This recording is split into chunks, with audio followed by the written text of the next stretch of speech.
4장.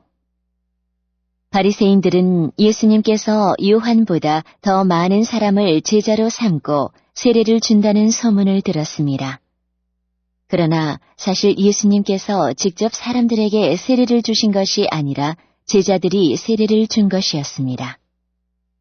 예수님께서는 바리새인들이 자기에 대하여 이야기하고 있다는 것을 아시고 유대를 떠나 다시 갈릴리로 가셨습니다. 갈릴리로 가려면 사마리아 지방을 거쳐 가야만 했습니다. 예수님께서는 사마리아에 있는 수가라는 마을로 들어가셨습니다. 이 마을은 야곱이 자기 아들 요셉에게 주었던 밭에서 그리 멀지 않은 곳에 있었습니다. 그곳에 야곱의 우물이 있었습니다.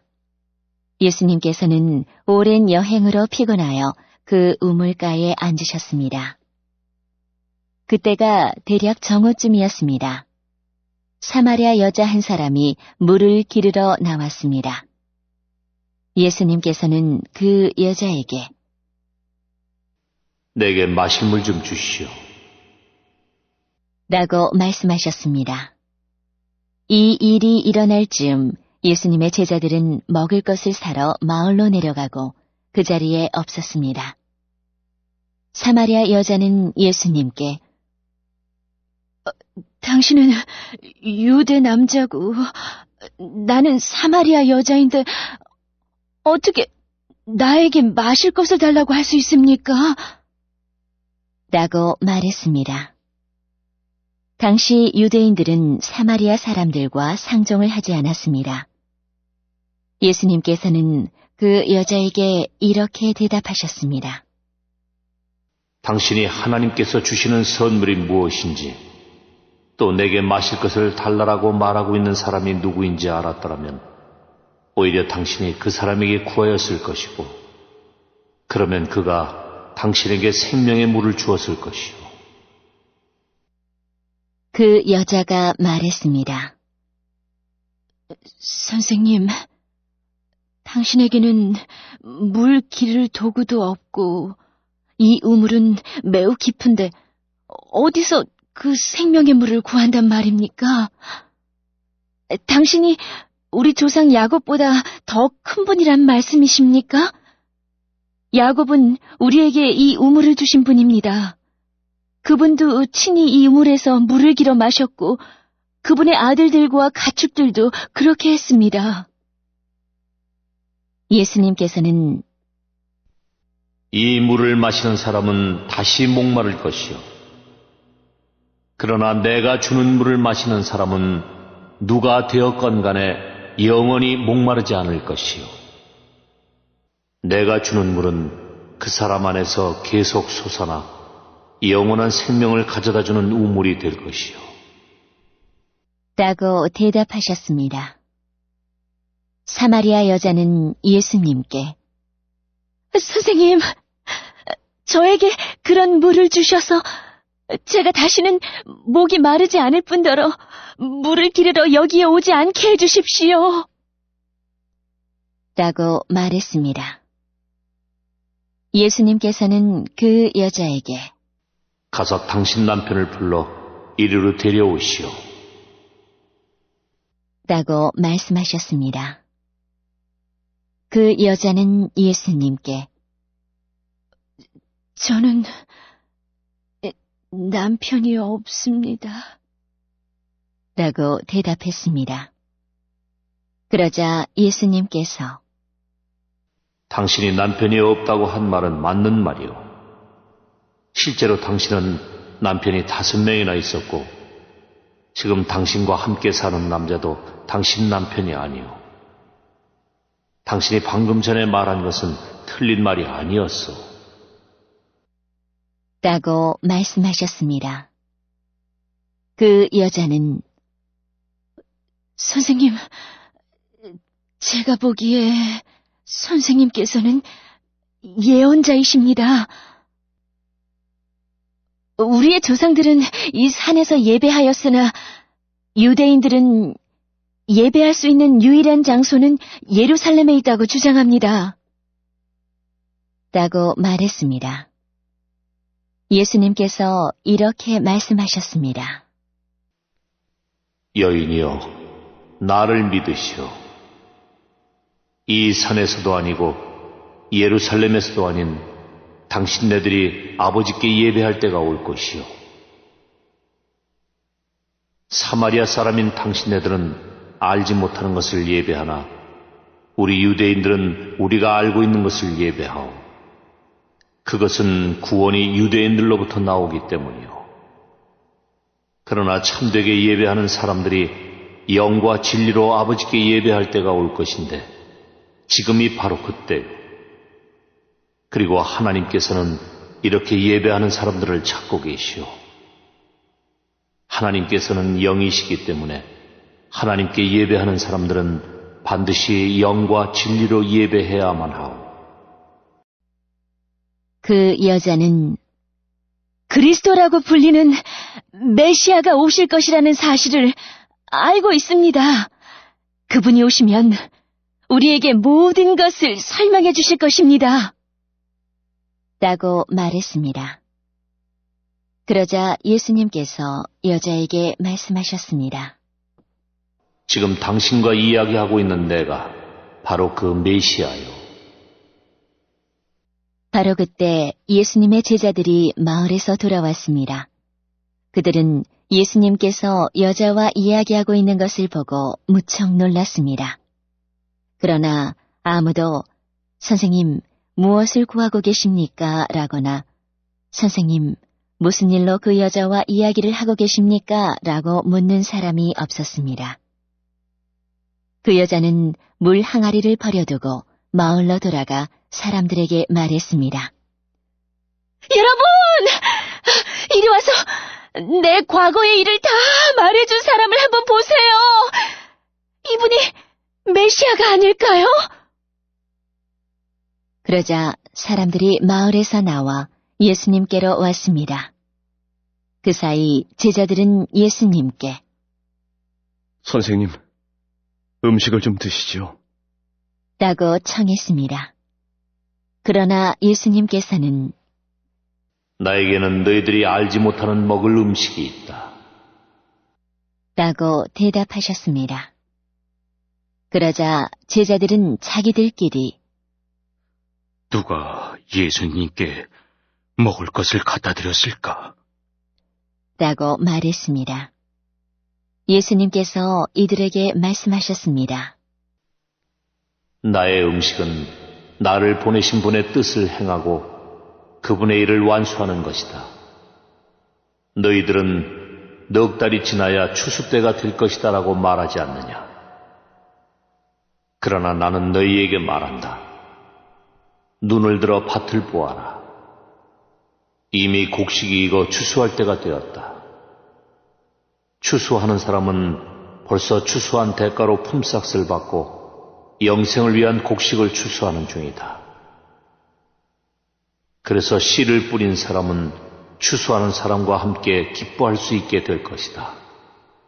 그러므로 한 사람은 씨를 뿌리고 다른 사람은 추수한다라고 하는 말은 진리이다. 나는 너희들이 직접 수고하지 않은 것을 추수하라고 너희들을 보냈다. 다른 사람들은 수고하였고 너희들은 그들이 해놓은 수고의 결실을 얻게 되었다. 그 마을에 사는 많은 사마리아 사람들은 그 여자가 그분은 내 과거의 모든 일들을 나에게 말씀해 주셨어요. 라고 말한 것 때문에 예수님을 믿었습니다. 사마리아 사람들이 예수님께 그들과 함께 지내다 가시기를 청했으므로 거기서 이틀을 머무르셨습니다. 그래서 보다 많은 사람들이 예수님의 말씀을 듣고 예수님을 믿었습니다. 그들은 그 여자에게 더 이상 우리는 당신의 말 때문에 예수님을 믿는 것이 아니오. 우리가 이제는 예수님의 말씀을 직접 들었고 이분이 참으로 세상의 구세주라는 사실을 알았기 때문에 믿는 것이오. 라고 말했습니다. 이틀 후에 예수님께서는 그곳을 떠나 갈릴리로 가셨습니다.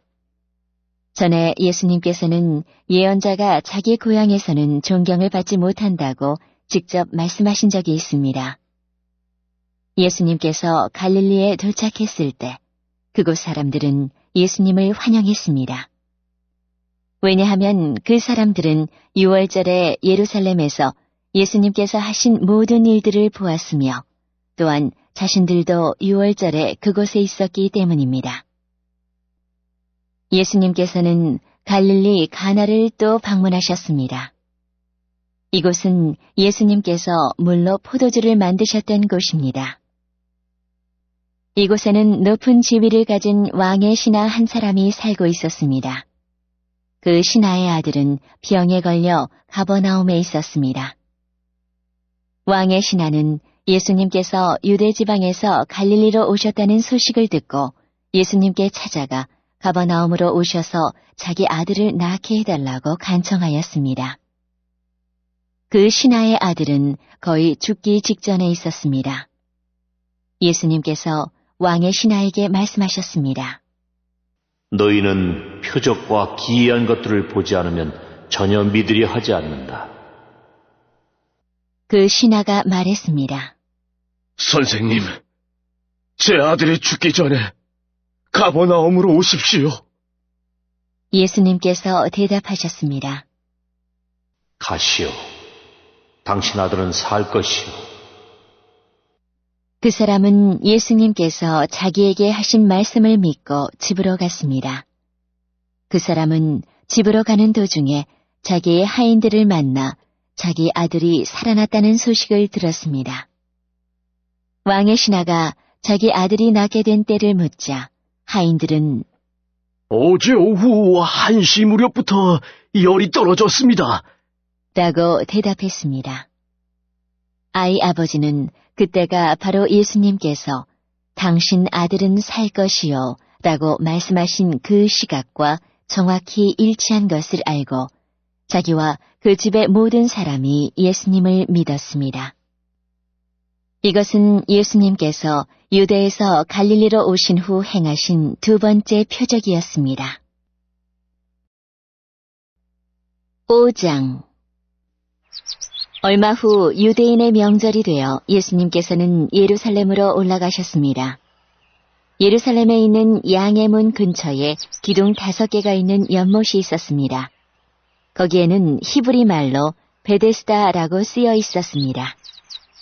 이곳에는 병약한 사람, 안 못 보는 사람, 걷지 못하는 사람, 다리를 저는 사람 등 많은 병자들이 누워 있었습니다. 거기에 38년 동안 병을 앓아온 한 남자가 있었습니다.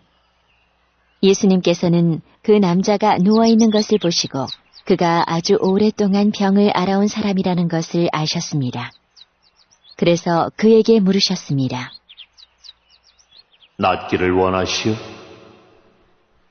병든 사람이 대답했습니다. 선생님, 물이 움직이기 시작할 때 제가 연못 안으로 들어갈 수 있게 도와주는 사람이 없습니다. 제가 물속으로 들어가려고 하면 다른 사람이 저보다 앞서서 물속으로 들어가곤 합니다. 그때 예수님께서 말씀하셨습니다. 일어나서 당신의 침상을 들고 걸어가시오. 그 즉시 그 남자는 병이 나았습니다. 그는 그의 침상을 들고 걸어가기 시작했습니다. 그런데 그날은 안식일이었습니다. 그래서 유대인들은 병이 나은 그 남자에게 이렇게 말했습니다. 오늘은 안식일이요. 안식일에 당신이 침상을 들고 가는 것은 율법을 어기는 일이요. 그러자 그 남자가 대답했습니다. 나를 고쳐주신 분이 나에게 침상을 들고 걸어가거라 하고 말씀하셨습니다.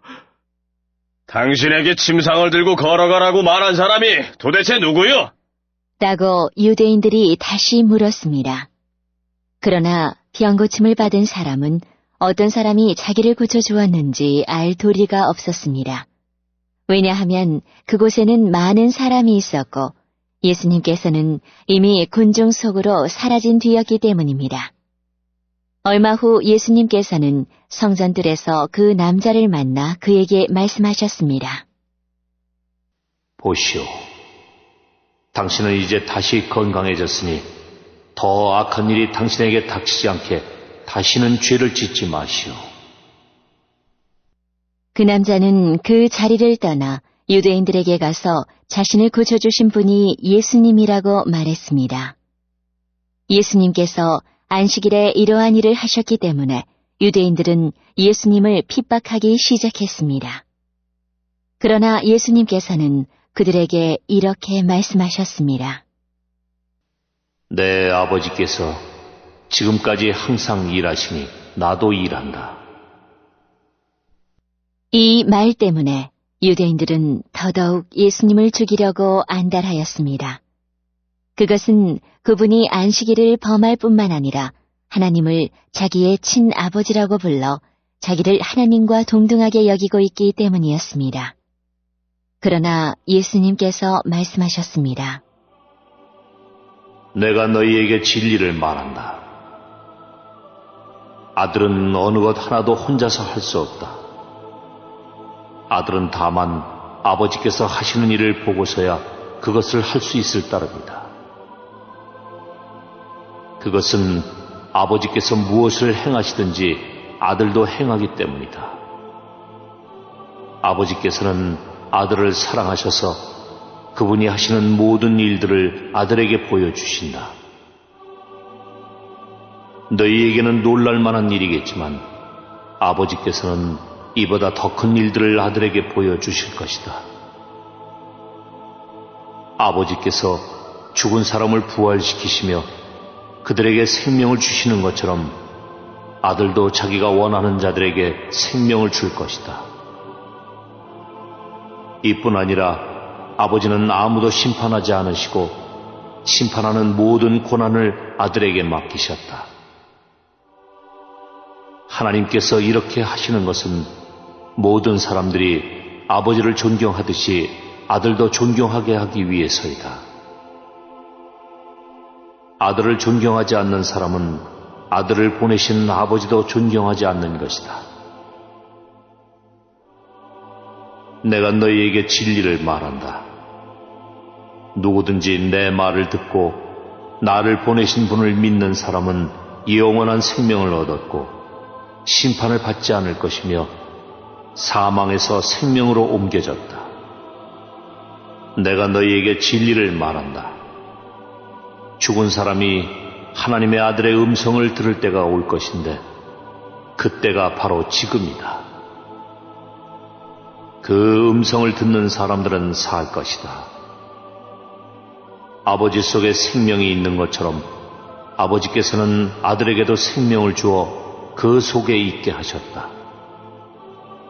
또한 아들이 곧 인자이기 때문에 아버지께서는 아들에게 심판할 수 있는 권한을 주셨다. 이 말을 한다고 놀라지 마라. 무덤 속에 있는 모든 사람들이 아들의 음성을 들을 때가 올 것이다. 선한 일을 한 사람들은 생명을 얻기 위해 부활할 것이며 악한 일을 한 사람들은 심판을 받기 위해 부활할 것이다. 나는 혼자서는 아무것도 할 수 없다. 나는 내가 듣는 대로만 심판을 한다. 그래서 나의 심판은 의롭다. 나는 내가 하고 싶은 것을 하려 하지 않고 오직 나를 보내신 분이 원하시는 것을 하려고 애쓴다. 내가 나 자신에 대하여 증언한다면 사람들은 내 증거를 참된 증거로 받아들이지 않을 것이다. 그러나 나에 대하여 증언하는 다른 분이 계시니 나는 그분이 나에 대하여 증언하는 것이 옳다는 것을 안다. 너희가 요한에게 사람을 보냈고 요한은 너희에게 진실되게 증언하였다. 그렇다고 해서 내가 사람에게서 증언을 받은 것은 아니다. 내가 이런 말을 하는 것은 너희가 구원을 얻을 수 있도록 하기 위해서이다. 요한은 타오르면서 빛을 내는 등불이었다. 너희는 잠시 요한의 빛 가운데서 기뻐하기를 원했으나 내게는 요한의 증언보다 더 큰 증언이 있다. 아버지께서 나에게 하라고 주셨고 지금 내가 행하고 있는 일들이 아버지께서 나를 보내신 것을 증언한다. 나를 보내신 아버지께서 친히 나를 증언해 주셨다. 너희는 지금까지 그분의 음성을 듣지도 않았고 그분의 모습을 보지도 않았다. 또한 너희는 아버지께서 보내신 사람을 믿지 않기 때문에 하나님의 말씀이 너희 속에 머물러 있지도 않는다. 너희는 성경에서 영생을 얻을 수 있다고 생각하여 성경을 부지런히 연구하고 있는데 바로 그 성경이 나를 증언하는 것이다. 하지만 너희는 영생을 얻기 위해 나에게 오는 것을 거절하였다. 내가 사람에게서 영광을 받으려는 것이 아니다. 나는 너희가 어떤 사람인지를 안다. 너희에게는 하나님을 사랑하는 마음이 없다.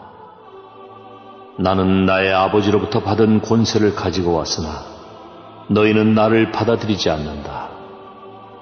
그러나 다른 사람이 자기의 권세를 가지고 온다면 너희는 그를 받아들일 것이다.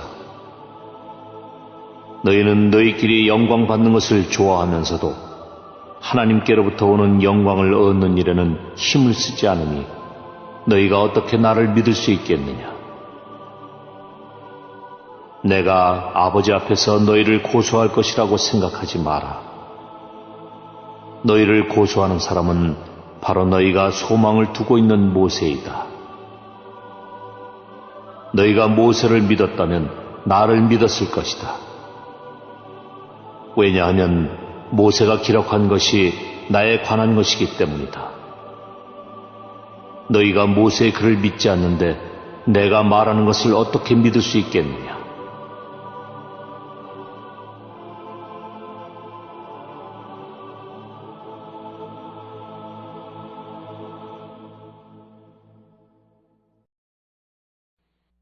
(6장) 이 일이 있은 지 얼마 후 예수님께서는 디베리아 호수라고도 하는 갈릴리 호수를 건너가셨습니다.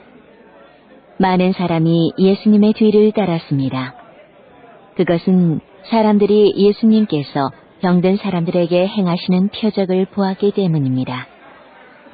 예수님께서는 언덕으로 올라가 제자들과 함께 거기 앉으셨습니다. 때는 유대인의 명절인 유월절 무렵이었습니다. 예수님께서는 눈을 들어 많은 사람이 예수님께 나오는 것을 바라보시고 빌립에게 말씀하셨습니다. 이 사람들이 먹을 빵을 어디서 살 수 있겠느냐? 예수님께서는 빌립이 어떻게 하나 보시려고 이런 질문을 하신 것이었습니다. 예수님께서는 빌립이 어떻게 할 것인가를 이미 알고 계셨습니다. 빌립이 예수님께 대답했습니다. 여기 있는 한 사람 한 사람이 빵을 한 입씩만 먹는다고 해도 그 빵을 사려면 200데나리온은 있어야 할 것입니다. 그때 예수님의 제자 중 한 사람인 시몬 베드로의 동생 안드레가 말했습니다. 여기 사내 아이 하나가 가지고 온 작은 보리빵 5개와 작은 물고기 2마리가 있습니다. 하지만 이것만 가지고 이렇게 많은 사람을 어떻게 먹이겠습니까? 예수님께서 말씀하셨습니다. 사람들에게 앉으라고 하여라. 그곳은 풀이 많은 곳이었습니다. 거기에 앉은 남자 어른의 수는 약 5,000명이었습니다. 그때 예수님께서는 빵을 가지고 하나님께 감사의 기도를 하신 후 그곳에 앉아있는 사람들에게 그들이 원하는 만큼 나눠주셨습니다. 예수님께서는 물고기를 가지고도 그렇게 하셨습니다. 사람들은 모두 실컷 먹었습니다. 식사가 끝났을 때 예수님께서 제자들에게 말씀하셨습니다. 먹고 남은 빵과 물고기를 다 모으고 하나도 버리지 마라. 그래서 제자들은 남은 음식들을 모았습니다. 보리빵 5개로 사람들이 먹고 남은 조각들이 큰 광주리로 12개나 되었습니다. 사람들은 예수님께서 행하신 표적을 보고 말했습니다. 이분은 세상에 오실 그 예언자가 틀림없다. 예수님께서는 사람들이 와서 자기를 강제로 데려다가 그들의 왕으로 세우려 한다는 것을 아셨습니다. 그래서 다시 그곳을 떠나 혼자 산으로 올라가셨습니다. 밤이 되자 예수님의 제자들은 갈릴리 호수로 내려갔습니다. 이미 날은 어두워졌지만 예수님께서는 아직 제자들에게 오지 않으셨습니다. 제자들은 작은 배를 타고 가버나움으로 가기 위해 갈릴리 호수를 건너기 시작했습니다. 그때 강한 바람이 불어오고 호수 위의 파도는 점점 거세졌습니다. 제자들은 약 4-5km 정도의 거리를 노저어 갔습니다. 그때 예수님께서 무리를 걸어 배를 향하여 오시는 것이 보였습니다. 제자들은 두려웠습니다. 하지만 예수님께서 그들에게 말씀하셨습니다. 나다. 두려워하지 마라. 제자들은 기꺼이 예수님을 배 안으로 모셨습니다. 배는 곧 그들이 가려던 목적지에 도착했습니다. 다음 날 호수 반대편에 서 있던 군중은 그곳에 배가 한 척밖에 없다는 것과 예수님께서 제자들과 함께 가시지 않고 제자들만 떠난 것을 알게 되었습니다. 그 즈음 배 몇 척이 디베랴에서 왔습니다. 디베랴는 예수님께서 하나님께 감사 기도를 드린 후 사람들이 빵을 먹었던 장소에서 가까운 곳에 있는 마을입니다. 사람들은 예수님과 그분의 제자들이 그곳에 없다는 것을 알고는 배를 타고 예수님을 찾으러 가버나움으로 갔습니다. 사람들은 호수 건너편에서 예수님을 만났습니다. 그들은 예수님께 물었습니다. 선생님, 언제 여기에 도착하셨습니까? 예수님께서 그 사람들에게 대답하셨습니다. 내가 너희에게 진리를 말한다. 너희가 나를 찾는 것은 내가 행한 표적을 보았기 때문이 아니라 빵을 배불리 먹었기 때문이다. 썩어 없어지는 음식을 위해 일하지 말고 영원히 있어서 영생을 주는 음식을 위해 일하여라. 인자는 너희에게 그런 음식을 줄 것이다. 하나님 아버지께서 인자가 이런 일을 행하는 것을 허락하셨다. 그러자 사람들이 예수님께 물었습니다. 하나님께서 원하시는 일을 하기 위해 우리는 무엇을 해야 합니까? 예수님께서 대답하셨습니다. 하나님의 일이란 바로 하나님께서 보내신 사람을 믿는 것이다. 다시 사람들이 물었습니다. 당신은 어떤 표적을 행하여 우리가 보고 당신을 믿게 하시겠습니까? 성경에 하나님께서는 그들에게 먹을 빵을 하늘에서 내려주셨다라고 기록되어 있듯이 우리 조상들은 광야에서 만나를 먹었습니다. 예수님께서 그들에게 말씀하셨습니다. 내가 너희에게 진리를 말한다. 너희에게 하늘로부터 내린 빵을 준 사람은 모세가 아니다. 나의 아버지께서 너희에게 하늘로부터 참된 빵을 주신 것이다. 하나님의 빵은 하늘로부터 내려와서 세상에 생명을 주는 것이다. 사람들이 예수님께 말했습니다. 선생님, 이 빵을 우리에게 항상 주십시오. 그때 예수님께서 그들에게 선언하셨습니다. 나는 생명의 빵이다. 내게 오는 사람은 결단코 굶주리지 않을 것이며 나를 믿는 사람은 결코 목마르지 않을 것이다. 그러나 전에도 내가 너희에게 말했던 것처럼 너희는 나를 보고도 여전히 나를 믿지 않는다. 아버지께서 나에게 주신 사람은 다 내게로 올 것이며 내게로 오는 자를 나는 결단코 쫓아내지 않을 것이다. 나는 내 뜻을 이루기 위해서 하늘에서 내려온 것이 아니다. 나는 나를 보내신 분의 뜻을 행하기 위해 하늘에서 내려왔다. 나를 보내신 분의 뜻은 하나님께서 내게 주신 사람은 단 한 사람도 잃지 않고 마지막 날에 그를 부활시키는 것이다. 아들을 보고 믿는 사람은 누구나 다 영생을 얻는 것이 내 아버지의 뜻이기 때문이다. 나는 그를 마지막 날에 부활시킬 것이다. 유대인들은 예수님께서 나는 하늘에서 내려온 빵이다 라고 말했으므로 예수님에 대해 수군대기 시작했습니다. 그래서 그들은 자기들끼리 이런 말들을 했습니다. 이 사람은 틀림없는 요셉의 아들 예수야. 우리가 그의 아버지와 어머니를 알고 있는데 어떻게 그가 나는 하늘에서 내려왔다 하고 말할 수 있지? 그러자 예수님께서 그들에게 대답하셨습니다. 서로 수군대지 마라. 나를 보내신 아버지께서 이끌지 않으면 아무도 내게로 올 수 없다. 나도 마지막 날에 그를 부활시킬 것이다. 예언자들의 책에 이런 글이 있다. 모든 사람이 하나님의 가르침을 받을 것이다. 아버지의 말씀을 듣고 아버지에게서 배우는 사람은 내게로 온다.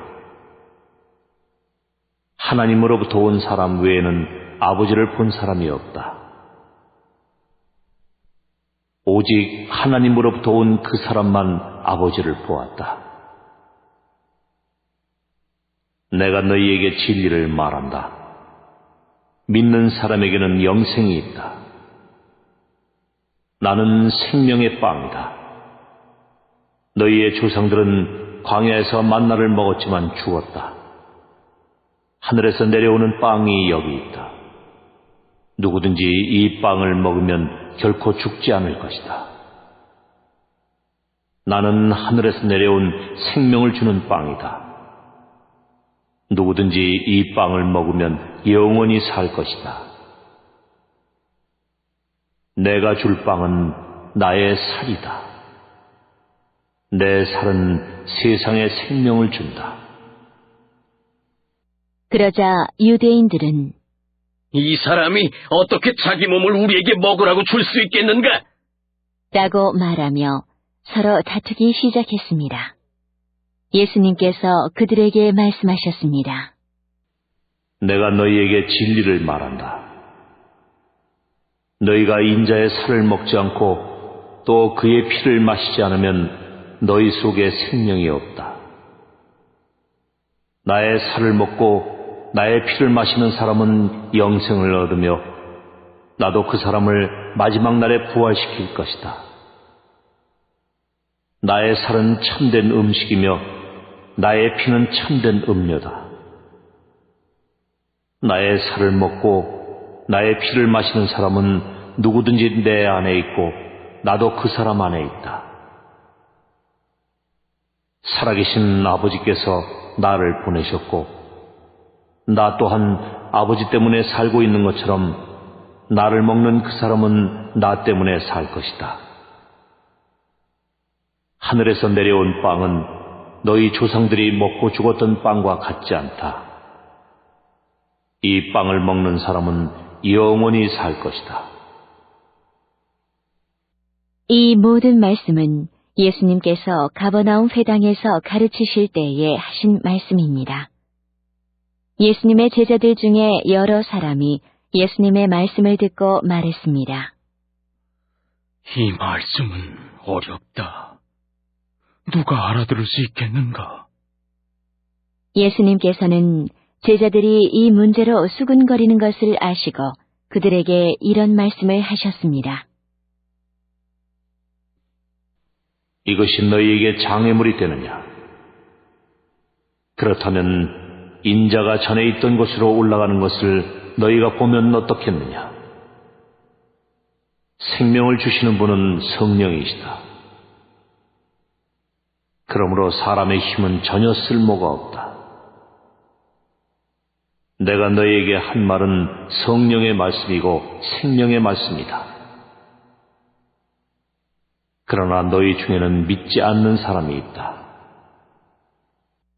예수님께서는 처음부터 누가 믿지 않을지 또 누가 예수님을 배반할지를 알고 계셨습니다.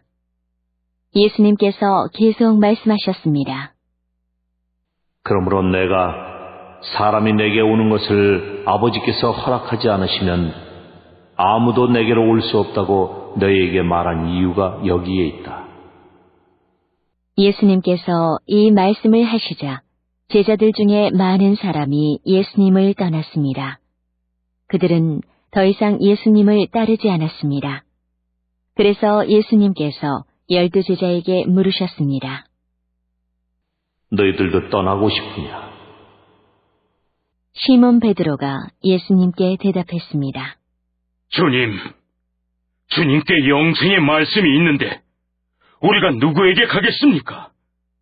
우리는 주님이 하나님의 거룩한 분임을 믿고 알고 있습니다.